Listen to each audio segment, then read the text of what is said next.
Journey with Jesus, day 230, the women at the tomb, on the first day of the week.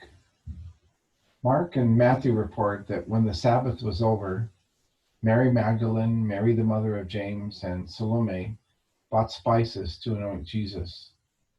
Early on the first day of the week, Sunday, as they were going to the tomb, Matthew reports that there was a great earthquake, for an angel of the Lord descending from heaven came and rolled back the stone and sat on it. His appearance was like lightning, and his clothes white as snow. He adds that out of fear, the guards became like dead men. They fainted. The women were wondering who would roll away the stone for them, but when they arrived, they saw it had already been rolled back. And when they entered, they saw a young man dressed in a white robe, and they were alarmed.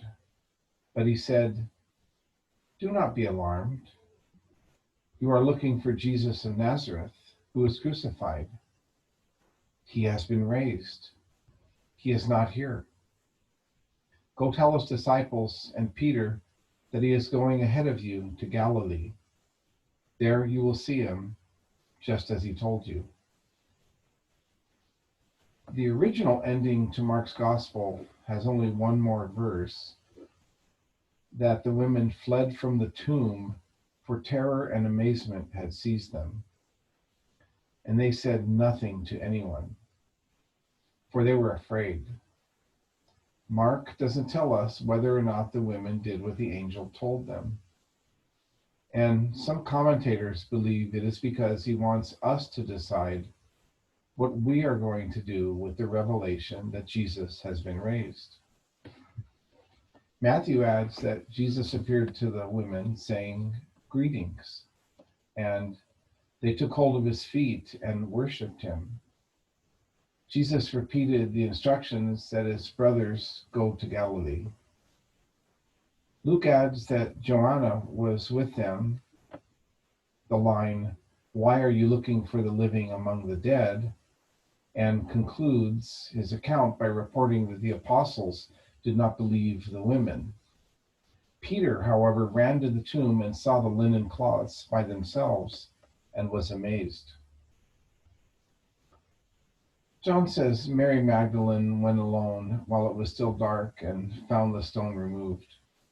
She ran back and told Peter and John that they have taken the Lord from the tomb, and we don't know where they put him, not considering that Jesus may have been raised. Peter and John ran to the tomb, John getting there first, looking in and seeing the burial cloths, but waiting for Peter. Peter saw that the tomb was empty and that the cloth that covered his head was rolled up separately. John says that when he went in, he believed. Peter and John went back to where the apostles were staying, but Mary Magdalene stayed. And when she looked into the tomb, she saw two angels in white sitting there, one at the head and one at the feet where the body of Jesus had been. There are many contradictions in these accounts. The more literally you tend to read them, the more their differences will bother you. Previously, I mentioned that details were not the most important part of the accounts. The meaning of their details is. Ultimately, it doesn't matter whether there were one or two angels in the empty tomb, but that Jesus has risen. Other details, however, are important in verifying the authenticity of the accounts. For example, the cloth that covered the head is claimed to exist to this day, known as the face cloth of Oviedo. Scientific analysis has determined that the bloodstains on it match the image of the face on the Shroud of Turin in over 120 places. This number of matches is so mathematically improbable that these relics are almost certainly authentic. If so, Jesus would have had to risen, or we wouldn't have these relics.